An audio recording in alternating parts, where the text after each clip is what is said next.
everybody. How are you feeling? Good? Not sleepy after the lunchtime? No? Good?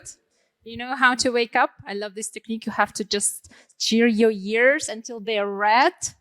Yeah, do that. And you're going to wake up immediately while we're setting my presentation that is so high technological that I just send the link to them. Hope it will work. Works? Fantastic. Well, today we'll talk about strategies for balancing business development and mental health. So, translating to the human, I will talk about how to not get crazy when you're building business or running your career or your life. So, let me introduce myself. My name is Elena Zangeeva. I'm a co-founder and CEO of Kvistly, and I'm from Russia. But last 3 years I live in Barcelona, and it was my best decision in life to move here. And I used to live in London a bit. I prefer Barcelona. So, I used to work 12 years within HR in international companies. I have a degree in psychology. It still doesn't allow me to talk too much about mental health because I'm not a practitioner. But I was working for huge international companies. And what I noticed is happy and engaged people performing better results. So one of the obvious things. So that's why I decided to create Kvistly. It's a tool that is creating engagement, and we will try it later. So my presentation will have 3 parts. First, I will tell you a story, sad and funny at the same time. Second, I will share with some strategies about how I'm balancing mental health and running the business. And the third, we're going to have some fun together. We will play. I hope it's going to work. And I prepared a very nice present for the winner. All right. Oops. Okay, technology. Eh?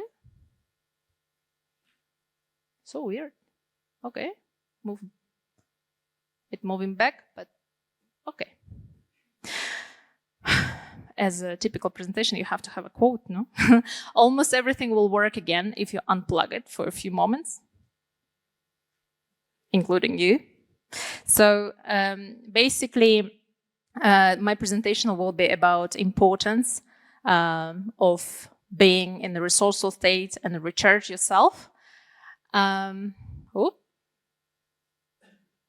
Okay, here we are. So the story time. This is not I would prefer it as a curve of my business growth, but it's the price of the US dollar towards ruble. I was born in 91 in the country which is not existing anymore, USSR. And 6 months later, there is no country. So my parents were lost. There is a huge crisis of 92 because the government was moving from Soviet type to the capital market, etc. Then we had a huge crisis in 98, and this is where entrepreneurship started. Because my mom was just a teacher, elementary school teacher, and there was no money, zero money. The government didn't have money. She didn't get a salary. She had 2 kids, so she took a bag and went to China. And from 98 to 2015, we had a business. So we were bringing a lot of stuff from China, and we were selling it in Russia. And actually, I was going to China to the wholesale markets to negotiating, and I started working when I was 14 years old or something like that. So I kind of get this entrepreneurial spirit, I would say. It was not that fancy because after every day I went after school to the market, and if I don't sell anything, we have nothing to eat. So it's a very hard lesson. But meanwhile, I feel like my childhood was pretty happy. So, whoopsie. As you can see, I entered university in 2008 at the age of 16, and financial crisis came up. I was like, fantastic. But while you're studying, you're young, you're enjoying your life, it's more or less, I didn't feel it. But when I started building my career and working in 2015, 14 hit another crisis. And as you can see, US dollar is growing up. So what does it mean for us? We can afford way less to buy, to consume, etc., etc. So you know where's Russia at the moment. We will not talk more about politics. But what actually my point is that there are a lot of external events in VUCA times on volatile, uncertainty, complexity, ambiguity at this moment that literally you can get crazy and like you feel sometimes stressed. Like, okay, raise your hands if you felt overwhelmed last month because of the news, because of the problem, everybody. So I would like to share several strategies that help me to overcome all this overwhelming and all the stress. First of all, I usually start with a self-awareness, to recognize your feelings, your fears, your anxiety that you have it. For example, recently I was like, actually it wasn't me. Actually, it was my partner who noticed that I was feeling overwhelmed. And I was like, hey, Elena, I see you're very anxious. What's going on? And I'm like, no worries. No, tell me what's going on. So actually, the first thing is very difficult exercise is to admit that, okay, I have bad day, or I have anxiety, or I have a problem. So this is actually like 50% of our way to heal. Whoops, what's moving? So seeking support. Like what I noticed that majority of people, when I'm training people to with careers and mentoring a lot of people around the world with careers, I realized that people are super scared to ask people to help. Super scared to text, to ask, to call, even to your own friends or family. Oh, I don't want to bother this person, or what they will think about it. No, actually, when you're surrounded by positive-minded people who are supporting you and you have a support circle, it's really help you a lot to overcome. For example, when we started Kvistly, I have a partner, he's absolutely genius engineer, and we agreed with him, we aligned on it, that we're gonna always support each other no matter what. And recently I had a very anxious moment, and I said, Elena, but what's wrong with you? Let's talk about this. Let me help you. And he gave me so many advice, like, what are you afraid of? What are you scared of? I was like, oh, maybe we're going to fail. Maybe nobody going to buy our product. Maybe nobody going to interested and going to lose so much time, etc., etc. Because obviously I can go out, get a job as HR, and I will find it in 5 minutes. But as an entrepreneur, I have a lot of doubts always in myself. And he's like, okay, Elena, you have 1 year to gain amazing experience, try to build a company, and you will learn so many things that you will never learn in your life working as HR. And this is opportunity that 0.00001 people in the planet have to build a cool product, a digital product, and drive it and lead it. Amazing. Or you can just spend 1 year, traveling around Asia, which is not bad at all. So seeking help and support from your loved ones, your friends, your communities, or your new connections is always a great strategy. Okay. Set boundaries. Have you ever worked overtime? Yeah. Have you ever forget about your holidays or accept working calls on your holidays or even at night or on your weekend? Yes, me too. What is an outcome of that? Not good. And the outcome is usually the burnout. Yeah, we don't want to be a burnout. But I know it's very difficult to set boundaries, especially when you running your own business because it's your own baby. But I learned from my career that if I unplug for a few moments, nothing gonna happen. nobody gonna die. If I don't answer this question on the weekend, nobody gonna die. Well, setting boundaries for me was one of the most difficult exercises actually that I learned with a therapist. I'm 2 years in therapy. And you know what my Asian mom said to me when I said, "Hey mom, I'm going to a psychologist." And she was like, "Why?" Well, basically you are the reason, but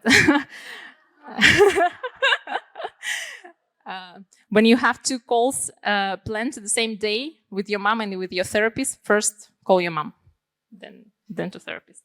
Okay. Okay, continuous learning. This I love.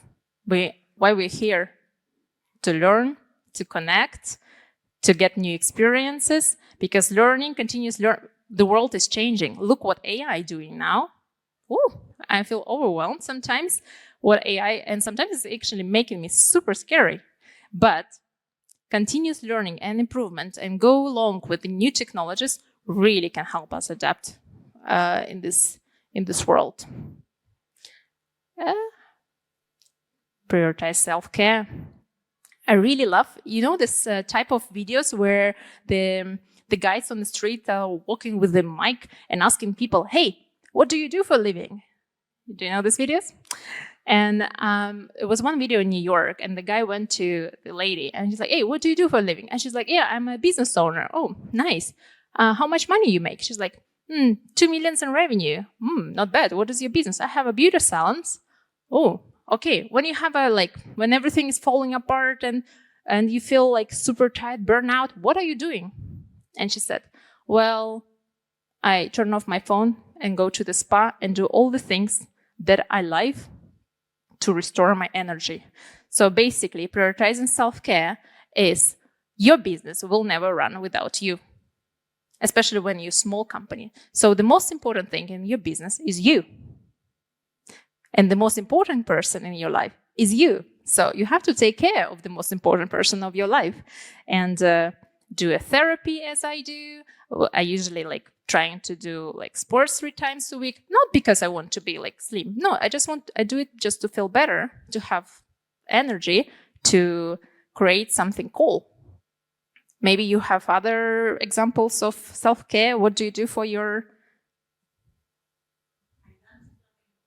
fantastic hobby time? It's also one of the great examples. Any other examples? Perfect. Amazing. Yeah, connecting with the nature. I love it. I'm going to Provence very soon. Can't wait. Celebrate small wins. Oh, this is my favorite one.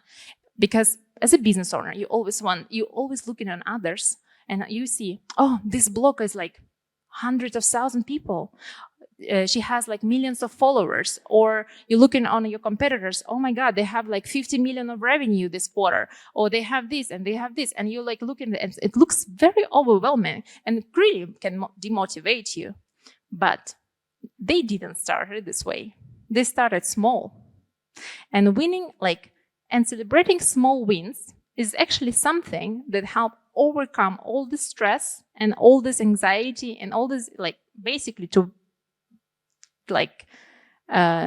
fight against the demotivation. I was celebrating my first paid client, I literally opened a bottle of champagne. So, any questions here? Everything is clear? All right. We can connect. You can scan a code. There is my contacts. While we are in technology. Well, let me sit here. While you're scanning and adding me on LinkedIn, I will prepare an interactive part of our speech. You will need your phones for the second part or for the third part. Yeah, thank you. All right. Okay.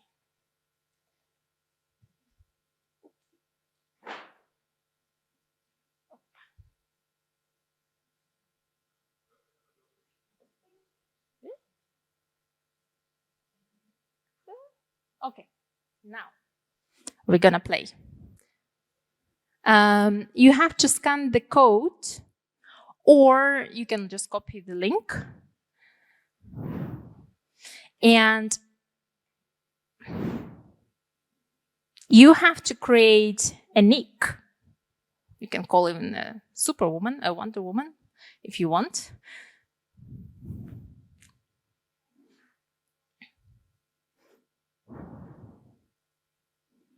Okay, I see 1, 2, 3, 4 players already in. Unfortunately, I cannot share my screen here, but I'm here with you. You will have everything on your phone, so don't move far.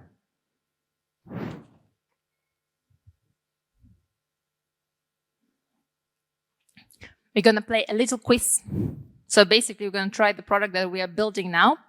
And for the winner, I prepared a very cool prize, actually. Let me prepare it for you. No, you don't need to log in with email. You just log in and create any. Yeah, perfect. Put your nickname, anything. You can call yourself a Queen Bee or even Barcelona. Wow. Is everybody there? Everybody registered? Okay, lovely. So we can start? Ready? Before each round, look on your phones. Before each round, you're going to get a credit. Now I'll show you the context of the question. Various mental health disorders can manifest in different ways. And now you have to make your bet how likely you're going to answer the question correctly. Unfortunately, I'm not sharing it, so there is nothing. So look at your phone. I see. And you can do reactions. So the question is, the bet pool is 29. Which mental health disorder is characterized by persistent and excessive worrying? Panic disorder, generalized anxiety disorder, eating disorder, or autism spectrum disorder?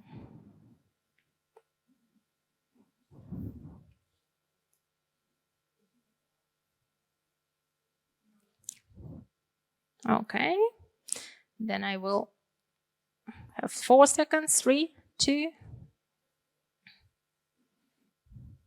And the right answer is generalized anxiety disorder. So congratulations, those who won. And we're moving next. So those who lost everything, no worries, you get the salary of 1 credit before every question. So make your bet. Who is the most risky one? Who is ready to go all in?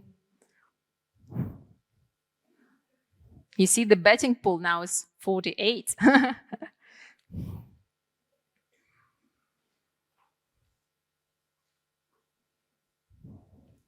Which mental health condition involves persistent feelings of sadness, hopelessness, and lack of interest in activities? Attention deficit, post-traumatic stress disorder, bordering personality disorder, or depression? I have positive questions as well, no worries.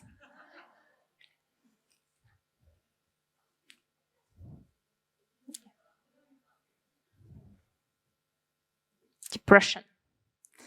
Okay. Cat is leading. No. Julie has fire is leading. Snow Bunny, Sherlyn, and Chris, and Cat.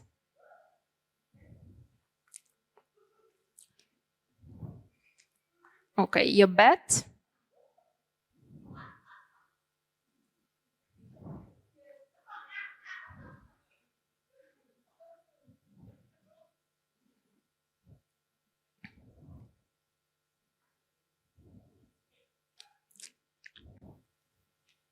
What is an effective way to cope with stress and promote mental well-being?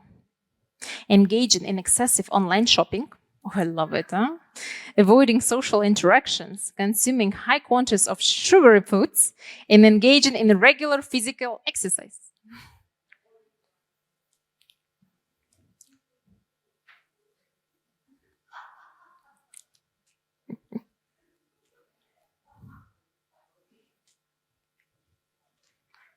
And the right question is obviously shopping. No. All right. Oh, we have Snow Bunny, Cat, Chris, and Charlene are leading now. Well-being techniques.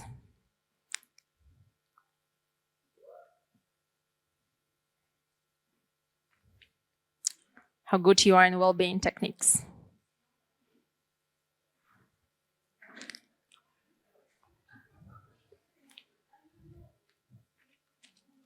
What is a healthy strategy for managing emotions and maintaining good mental health? Practicing deep breathing and relaxation exercises, overindulging in alcohol consumption, engaging in constant negative self-talk, or practicing in drama-filled relationships.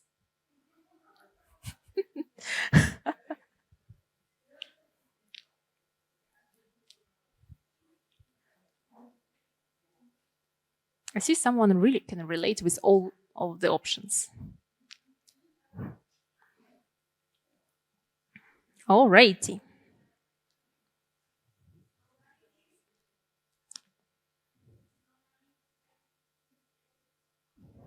Building strong social relationships can have a beneficial impact on mental health. You bet.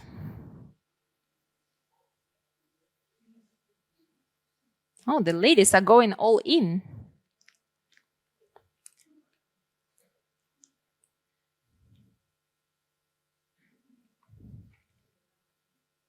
How can individuals foster mental well-being by creating positive social connections, being judgmental and critical of others, engaging in gossip and spreading rumors, avoiding any social interactions, actively listening and showing empathy towards others?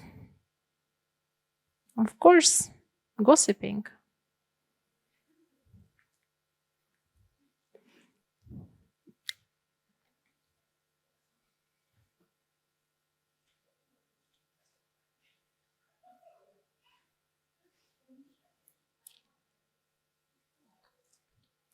I see we have 4 leaders: Charlene, Snow Bunny, Chris, and Kat.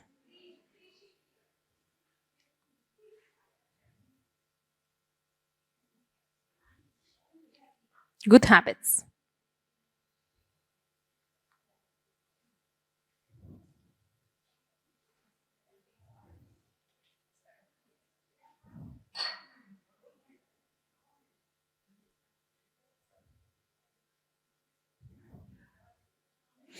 What is the suggested approach to maintain mental clarity and focus?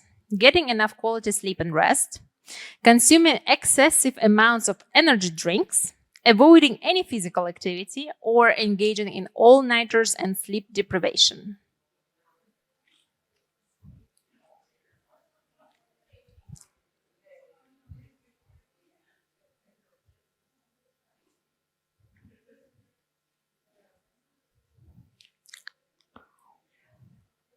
Getting enough quality sleep and rest.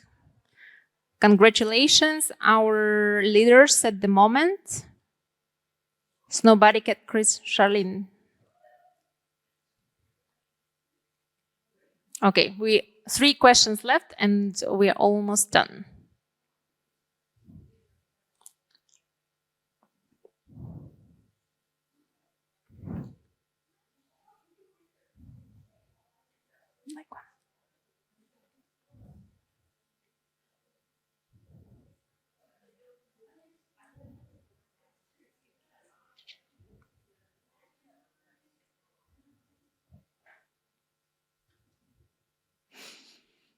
How can individuals promote mental well-being by managing their time effectively?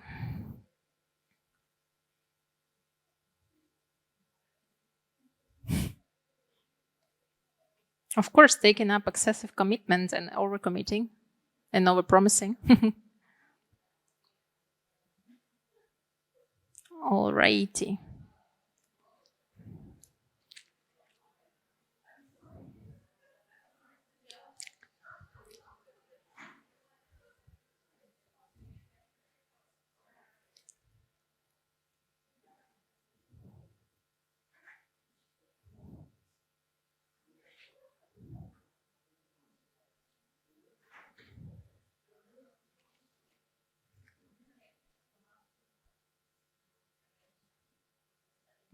Oop.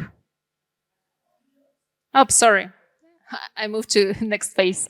I'm sorry. Okay. Well, it's MVP.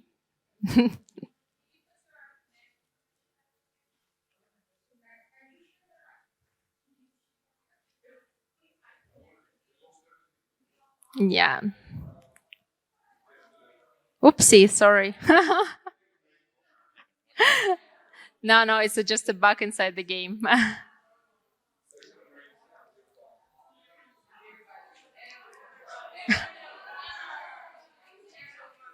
No, the game is going. Yeah.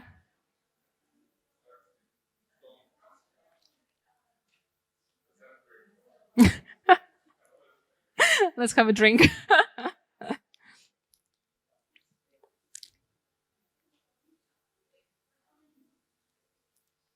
All right. Oh, definitely we can see that other people are winning now because okay, this is the last question.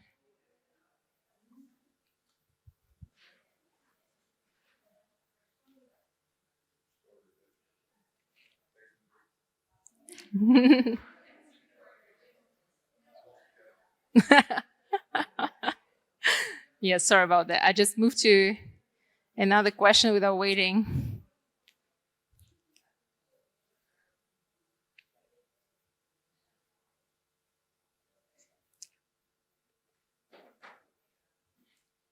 Okay. What is an effective method for reducing mental strain and promoting relaxation? Constantly checking emails and work-related messages, putting excessive pressure on ourselves to achieve reflection, avoiding any form of recreation, or engaging in hobbies and leisure activities. Fantastic. Sorry for tech issues, but I hope you learned new things today. And thanks for playing with us. And due to technical issue, Superwoman won. Congratulations. Who is the Superwoman? Huh? Who was the Superwoman? Ah, all right. This is for you. Congratulations. Superwoman. Okay. Thank you so much, and so sorry again for the technical issue.